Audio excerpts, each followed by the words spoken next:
Public হাসপাতালে ঔষধ, চিকিৎসার যন্ত্রপাতি, সরঞ্জাম এগুলোকে আইনের বিষয় নাকি? হাসাহাসি হবে তো এগুলো, আন্তর্জাতিকভাবে এগুলো হাসাহাসি হবে যে যখন সরঞ্জাম কী হবে এগুলো আইনে লেখা থাকে। এখানে মূল বিষয়টা কিন্তু গ্রিভেন্সটা কী করে রিড্রেস হবে। ডক্টরস অ্যান্ড পেশেন্টসদের গ্রিভেন্স আছে, উভয় পক্ষের আছে। আমরা দেখেছি বিএমডিসি, যেটা Bangladesh medical and dental council, এর আইন হয়েছে 2010 সালে। ওই আইনে একজন ডক্টরের বিরুদ্ধে মেডিকেল নেগলিজেন্সের জন্য অভিযোগ দেওয়া যায়, কিন্তু আপনি দেখবেন ওই আইনে ওই ডক্টরকে সতর্কীকরণ, লাইসেন্স একটু সাসপেন্ড করা, এছাড়া আর কিছু নাই, কোনো রাস্তা নাই।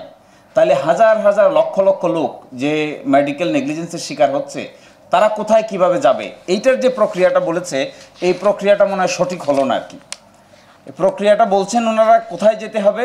কোনো ব্যক্তি যদি মেডিকেল নেগলিজেন্সের শিকার হন, তাহলে তার ডেফিনেশন দিয়েছেন ওনারা 26-এ, মেডিকেল নেগলিজেন্স বলতে কি বোঝাবে। 27-এ এসে বলছেন অবহেলাজনিত ক্ষতি হলে বলতে কি বোঝানো হবে, আর এই ক্ষেত্রে সে কোথায় গিয়ে পাবে, কার কাছে যাবে, সেটার জন্য বলতেছেন 36-এ বলতেছেন স্বাস্থ্য সেবা সুরক্ষা কমিটি হবে জেলায় জেলায়। এরপরে সেখান থেকে আদালতে কি করে যাবে? আদালতে কে যাবে? ব্যক্তি যেতে পারবে নাকি স্বাস্থ্য সুরক্ষা কমিটি যাবে? আমি অ্যাপ্লিকেশন নিয়ে আমাকে মিউটিলেট করে দেওয়া হয়েছে। আমার অপারেশন করার ক্ষেত্রে আমার বাম হাতটা কাটার দরকার ছিল না, প্রটোকল মেনটেন করা হয় নাই, আমার বাম হাতটা কেটে ফেলা হয়েছে। তাহলে আমি তো পঙ্গু হয়ে গেলাম সারা জীবনের জন্য। কার কাছ থেকে চাইব? এই স্বাস্থ্য সুরক্ষা কমিটির কাছে নাকি আদালতের কাছে? কোন আদালত? নাই কিন্তু দেখবেন বলছে উপযুক্ত আদালত। এই উপযুক্ত আদালত কোনটা? There is no such competent court. Competent কোর্টে গিয়ে যে আমি বলবো যে আমার এসেস করে বাকি জীবনের লায়াবিলিটি হবে 5 কোটি টাকা, সুতরাং ওই প্রতিষ্ঠান অথবা ডক্টর সাহেব আমাকে 5 কোটি টাকা ক্ষতিপূরণ দিবেন, ওর বিরুদ্ধে আমি আপিলে কোথায় যাব? ওই আপিলের বিরুদ্ধে আমি রিভিশনে কোথায় যাব? There is no such redress. রোগীদের এই রিড্রেসটা যদি কোনো জায়গায় করতে না পারে, তাহলে কখনোই ডক্টরদের প্রোটেকশন সুনিশ্চিত হওয়া পসিবল না। কারণ কি, যে অভিযোগটা আছে, এই অভিযোগটা কোথাও না কোথাও তো এক জায়গায় গিয়ে ভেন্টিলেট করার স্কোপ দিতে হবে একজন মানুষকে। এই ভেন্টিলেশনের উপযুক্ত আদালতের ডেফিনেশনটা নির্ধারণ করা উচিত।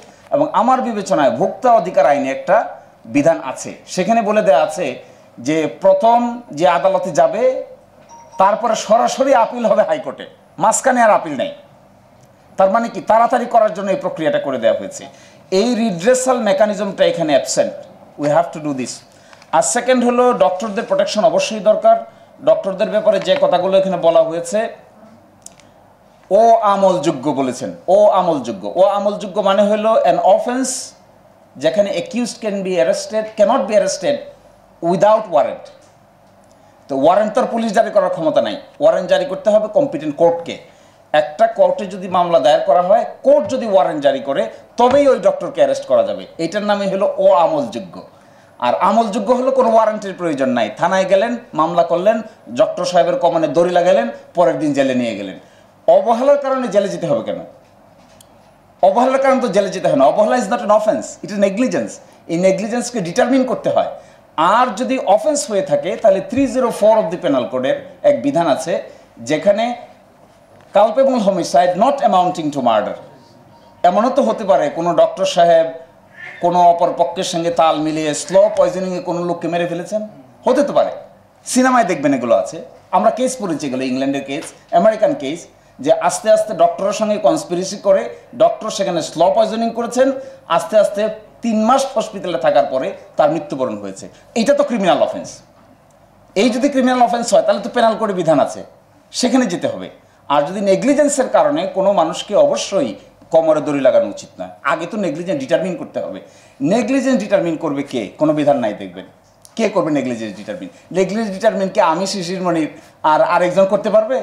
নেগলিজেন্স ডিটারমিন করতে গেলে তো এক্সপার্ট লোক লাগবে, যে প্রটোকল বুঝে, যে প্রটোকল জানে, ডক্টরকে নেগলিজেন্স করেছেন কিনা এইটা নির্ধারণ করতে পারবেন আরেকজন এক্সপার্ট ডক্টর, যে প্রটোকলটা first step, second step, third step, fourth step, fifth step maintain করা হয়েছে কিনা। এই নেগলিজেন্স ডিটারমিন করার জন্য এরকম বোর্ড গঠন করা প্রয়োজন আছে। এটার জন্য একটা মামলা আছে হাইকোর্টে। আয়ান নামে যে ছেলেটা, যার সার্কামস্ক্রিপশন করতে গিয়ে মারা গেল, খুব আলোচিত হলো। এই মামলায় আমরাও আছি, অন্যরাও আছে। ওখানে একটা হাইকোর্ট নির্ধারণ করতে যাচ্ছিল একটা যে এখানে একটা বোর্ড গঠন করে দিবে যে নেগলিজেন্স ডিটারমিনেশন বোর্ড। আমার যদি কমপ্লেন থাকে তাহলে এক্সপার্ট কর্তৃক গঠিত হবে একটা বোর্ড, ওই বোর্ডের কাছে আমি আমার কমপ্লেন সাবমিট করব, তারা নির্ধারণ করবে প্রটোকল দেখে যে এখানে আসলে নেগলিজেন্স হয়েছে কিনা। যদি নেগলিজেন্স হয় তাহলে এক ধরনের রিড্রেস, নেগলিজেন্স না হলে আরেক ধরনের রিড্রেস, আদালতে যেতে হবে না। এই অনাস্থার পরিবেশ নিয়ে তো আর চিকিৎসা করা যায় না। কি করে চিকিৎসা করা যাবে? একজন ব্যক্তি ক্যান্সারের চিকিৎসা করবেন, তার মাথা যদি সবসময় থাকে যে আমার কি হয়ে গেল কি হয়ে গেল, যদি ভুল হয় তাহলে মানে আমার জীবন গেল, যদি বলে তাহলে আর কিভাবে ক্যান্সারের অপারেশন করবে? কম্পেনসেশন যদি পেতে হয় এটাও তাকে তাড়াতাড়ি পেতে হবে। ডক্টর সাহেবকে অবশ্যই গলায় দড়ি পরিয়ে, কোমরে দড়ি পরিয়ে, হাতে হ্যান্ডকাপ পরিয়ে কোনোদিনই তাকে এইভাবে জেলে নেওয়া যাবে না, নেগলিজেন্সের জন্য জেলে নেওয়া যাবে না। তবে particular murder case, not amounting to murder, অন্য কিছু যদি হয়ে থাকে তাহলে এটা তো সকলের জন্যই সমান হতে পারে।